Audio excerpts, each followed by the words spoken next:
Aiule, EFF, aiule. Uile mwisho makodu Gauteng, uile. Auwe mwisho makodu, auwe. Auwe mwisho dirata marukwana, auwe. Amandla. Amandla. Thank you very much, Realabua, Deputy President Godrich Gadi, Realabua, our Secretary General, the Deputy Secretary General, our National Chairperson, our Treasurer General, Realabua, the Provincial Command Team, the Regional Command Team, Relabwe, the deployees and all CCT members who are here. Redumedi sebo nkgono ka mo tenteng le bo ramogolo ka moka. Re re a leboga mogolo a tlhokege baneng. You are coming here, it's a blessing. Re leboge moruti and all our traditional leaders. Re leboge all of you, the ground forces of the EFF. This EFF is still alive today because you kept it alive. And therefore, we are always happy to be amongst you because you are on the ground fighting for the poor of the poorest. Relevant members of the media who are here and the people of South Africa, the people of the continent and the diaspora. Comrades, because EFF is international, we are going to spend most of our time today speaking in the colonial language, English, because we must communicate even to the outside world. Today, we gathered here in the historic township of Sharpenville, a place that carries the blood of our ancestors, the pain of our past, and the resilience of our struggle. We do not come here to commemorate a so-called Human Rights Day, but to remember and honor the sacrifice of those who fell on the 21st March 1960 at the hands of murderous apartheid regime. We call it Sharpenville Massacre Day because it is a day of struggle and sacrifice, and not a day where opportunists and racists should be allowed to hijack this day to claim that it represents their human rights which has been violated. We call it Sharpenville Massacre Day because to call it anything else is to undermine the memory of those who gave their lives in the struggle against white domination, and it will allow history to be distorted.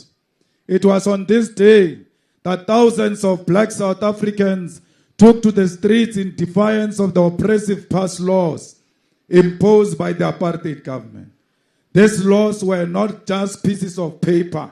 They were chains that bound our people to poverty, oppression, and the state-sanctioned violence.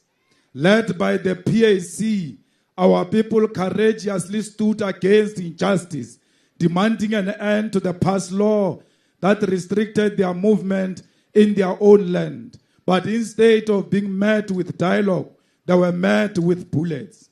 Sharpenville was not just a massacre.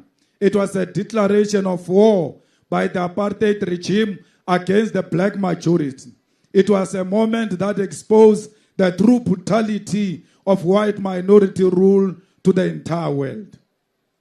The cowardice of the apartheid regime meant that unarmed and peaceful Africans were shot in the back as they tried to flee, their bodies riddled with bullets, their dreams cut short by a government that saw black lives as disposable.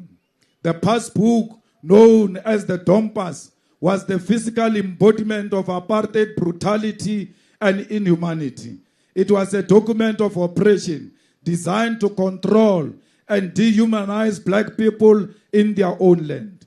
This small book dictated where a black person could live, where they could work, and even when they could move. It was not just a piece of paper. It was a weapon of humiliation, a daily reminder that In the eyes of the white supremacist state, black people were not human beings, but subject to be controlled, to be policed, restricted, and punished at will. It was the tool that kept our people in township with no running water or electricity, while white suburbs flourished with stolen wealth.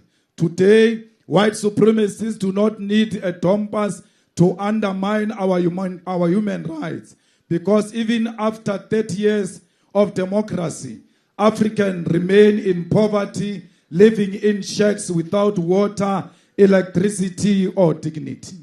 We are told to move on from the crimes of apartheid, yet the reality of apartheid remains the same, because a white life in this country is worth more than black life.